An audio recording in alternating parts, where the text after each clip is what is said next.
And we have the 5-second board, so we're about to get underway with this Citroen C1 race. There's only 3 races of the season to go after this one. Red lights are on, and we're ready, and we're away. And good start from all of the first 3 rows. A very good start in particular from the 77 car of James McCracken down on the 4th row.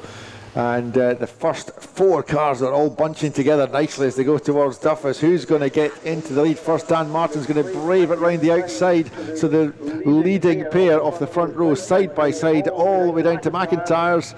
And Dan Martin is just squeezed into the lead. Dan Martin leads then at the exit of turn 3. And the first 3 rows of the Aidan Wilson trying to do the impossible round the outside of Butchers, and amazingly he's avoided taking half the field off into the gravel, and he's got himself up to 4th position. Murray Scott is playing this one really clever. He backed right off as the 4 or 5 ahead of him all battling around with one another.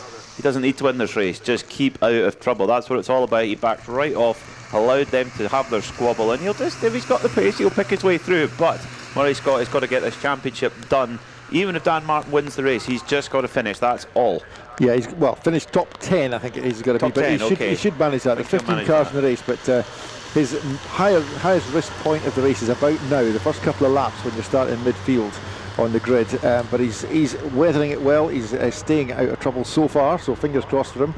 Dan Martin's doing everything he needs to do out front, ahead of the 27 car of James Nisbet, or James Hitchin I should say, and then we've got the 89 of Ross Dunn and the 24 of Aidan Wilson next up. Do Citroen C1s have aerodynamic tunnels? The way that the spray comes from underneath them, you'd think they've got ground effect. Well, they probably have been put in a wind tunnel at some stage, but... It's like the wind tunnel. What are the results? Yes, it's not very aerodynamic. Okay, good. Excellent. That'll do. Although the Audi A2 had set a world record for drag coefficient at the time. The Audi A2 was one of the masterpieces of automotive design of all time, one of the greatest cars ever designed, I think. It was Michael Fadner's first project out of university, and he went on to design the Audi R8, the Bentley Speed 8 and the RS Spider. Well, he knew what he was doing, obviously. There you go, clearly. Now, down the odd... spin! Spin cars got everywhere. Oh no, no. But, yep. Everybody's managed to get through without wreckage so far. It's the 77 car was one of the spinners, James McCracken, and the other one I think was Gregor McFadden in the 18. He went into the gravel on the exit of Clark's. He's out on the road again and moving, and so is the 77 car, but the entire field has passed them, leaving Dan Martin out in the lead ahead of James Hitchin and Aidan Wilson. They're beginning to break free now from the battle for 4th position, which is currently headed by the car of Mark Nisbet, just ahead of Ross Dunn, so 117 and 89 battling over 4th position. And the champion-elect, Murray Scott, if he can stay there, 6th position, 51. He's got nobody else immediately around him, so he'll just be hoping he can get a nice, peaceful, quiet race for the next few minutes. There's 8 laps to go, so that will take about 9 minutes or 9.5 minutes in the Citroen. And he's watching the pair in front of him battle as they go side by side down the hill through Butchers. This is a high-risk moment for the Nisbet 2 cars. Nisbet gets through. Nisbet gets through for that 4th position. They come up the hill towards Clark now. Aidan Wilson with the fastest lap of the race, last time by a 1:15.8. I'm actually surprised, Doc, how lap time affected the cars are with the rain. Yes, I would have thought this car would have been the least affected, but there's quite a gap from their pace before in the dry. Yes, I would have thought with the tiny little narrow tyres they've got would cut through the water quite nicely, but here we go for the lead. Dan Martin is being challenged by James Hitchin. They're side by side on the run into the open, but Dan Martin has that covered, and in fact James Hitchin now finds himself under attack from the very fast moving Aidan Wilson, who holds the fastest lap of the race, as you just mentioned. So yeah, 1, 2 and 3 little Citroen C1s all just clumped together. Then 3rd, 4th and 5th, another clump with the 117 of Nisbet, Dunn and Scott. Is that the collective noun for C1s? A clump of C1s? I can't think of a better collective noun. A croissant of C1s. They're not really stuck together though, are they? Now down the inside into McIntyre is a very, very defensive line for Dan Martin to try and defend his lead. It's meant he's very slow down the hill, so he's got the other 2 stacked up behind him, James Hitchin and Aidan Wilson, right on his bumper as they go through the chicane. Dan Martin, the fastest of the 3 through the chicane, gains an extra couple of car lengths as they go briefly out of sight on the back straight. Aidan Wilson getting into the back there of James Hitchin. There's quite a lot of sort of bumping and barging contact between these cars. You can get away with it. They're pretty built. They're built pretty tough. You think how many? You are thinking Central Paris, how many curbs and other cars they've bounced off over in their time. Yes, they're designed to take that punishment. This is the kind of small city car that gets heavily abused by most of its owners. Aidan Wilson, though, I get the sense Aidan Wilson's a very hungry man today. He seems to be quite aggressively chasing a top, well, he's in a top 3 position already, but he's chasing a top 1 or 2 position, I think. He is in a kind of Domino Pizza Blue as well. That's enough to make you hungry. They never got delivered this year either. No. Bad news. That'll be an Autosports touring car review at the end of the year, I'm sure. Definitely.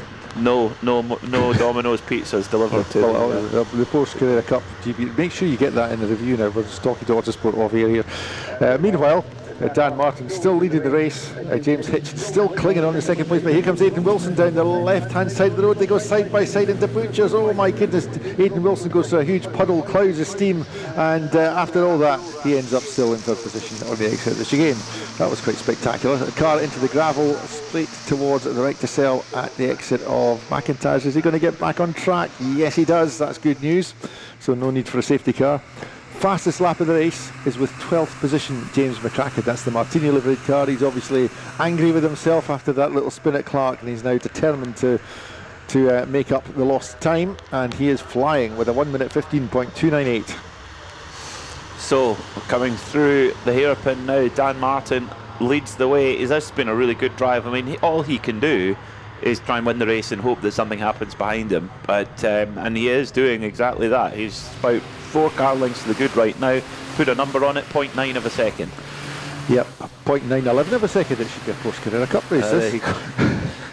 It's a little bit more sedate than that. Yes. Meanwhile, Martin Nisbet has regained the fastest lap of the race at 1 minute 15.19. So the track is gradually picking up time, or maybe the drivers are just gradually getting quicker. We're at the half distance lap now, 5 laps to go. Fastest lap, Martin Nisbet at 1 minute 15.19. Dan Martin still leading the race as he's done it all the way through. And Murray Scott still on track to win the championship. For Aidan Wilson, he's off into the gravel and all. Nisbet follows him in. Oh, it's all happening in front of Murray Scott. Can he get through safely? Just about. Oh my word! I tell you, Aidan Wilson was inches away from going over on his roof there. He was just he was 2 wheels up on the gravel, just on the exit of the chicane. It did just about come back to its 4 wheels, thankfully for him. But Dan Martin now has a huge lead up into second. Is Ross Dunn from 5th. Then it's Martin Nisbet that's gone through. Murray Scott's gone through.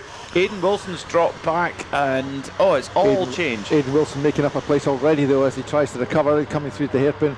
So he is just sneaked ahead of one of the cars there. But it's going to be interesting to see what happens now. Murray Scott is in 4th position, which is exactly where he needs to be to avoid a risk of losing the championship. But there's still 4 laps to go, and as we just saw, anything could happen. Yeah, Hitchin and Wilson had been together. It's absolutely side by side from Butchers all the way up through the chicane. As they came out the chicane, Wilson got out onto the gravel, and there is a massive, incredible Hulk fist mark in the inside door, on the right hand side door of Aidan Wilson's car. So I'm not a police detective, but I think there's maybe been some contact there. A little bit of more than circumstantial evidence. But, Aidan Wilson then kind of on his own on the track at the moment. He's very quickly cleared away from James Hitchin, and is now heading in hot pursuit of Murray Scott. I'm sure if Murray Scott sees him coming, he's probably just going to let him through, because he doesn't want anything risky to happen in the last 3 laps of his championship bid.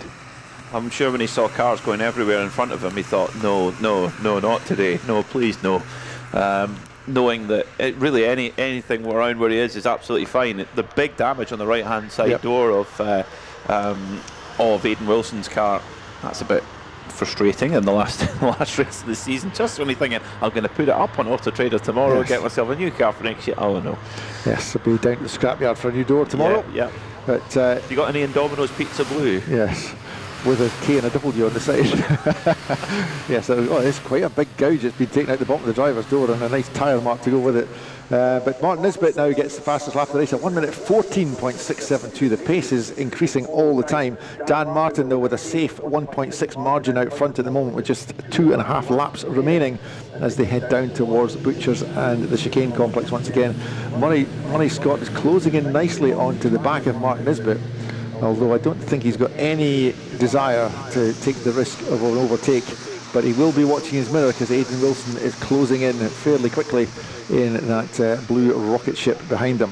Yeah, doesn't want to take any risk at all, does Murray Scott. Otherwise, bang, and the championship is gone. And just got to get it to the end. Whoa, big one in the background. You saw the same one as I did. I think that was that Kenny Dock that did that? Kenny Dock, yes, he needs some FIA approved diapers for underneath his suit.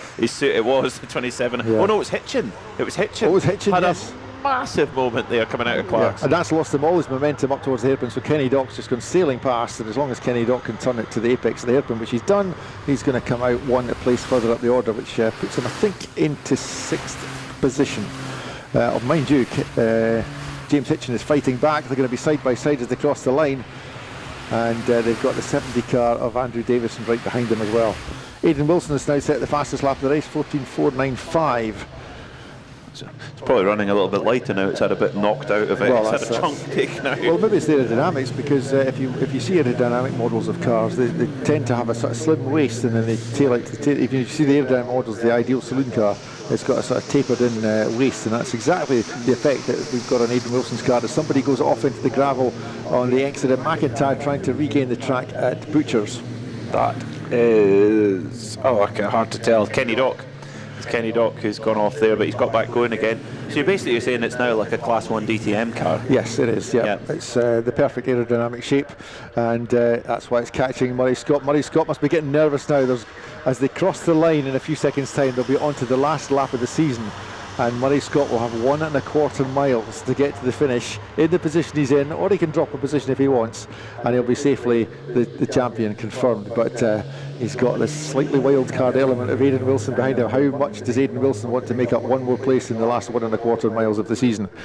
Murray Scott's just keeping his eyes forward, isn't he? Just getting on with the job, on to that last lap of the season. Just 1.25 miles between him and a Scottish C1 Cup championship in his first season in this championship. Yeah. Newcomer and senior champion in the same year. Yeah, he closed up the newcomer championship probably in about June. Yeah. Just with the amount of points he scored, and he does have Aidan Wilson right alongside, who's just gone by, and he's just waved him on by. That was the narrow place to let him by through. Well, that was Butchers. Yeah, he's not going to fight back at Butchers, that's for sure. And Aidan Wilson's made a mistake. Murray Scott is alongside him again as they get towards Clark Corner. Aidan Wilson got it all crossed up going onto the back straight, exiting the chicane, and Murray Scott just cruised past him. And so he's just going to have to watch he didn't get torpedoed at the hairpin now, and then he should be home for his championship.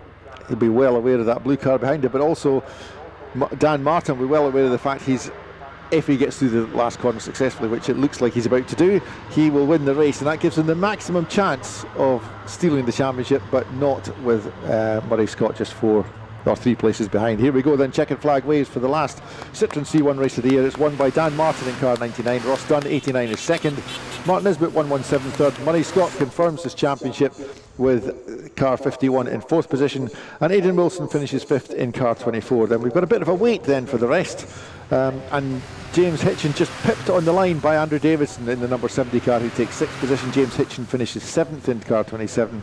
Braley Shore, number 54, finishes 8th, ahead of James McCracken, 77, and Kenny Dock in the number 6. And then let's see who's next up. It's Gregor McFadden in the 18 car, finishes 11th, just ahead of Rob Chalmers, just passing him on the line. Rob Chalmers finishing in 12th. And then we've got Sam Milne, Martin Tracy, and Ian Cochrane bringing up the rear.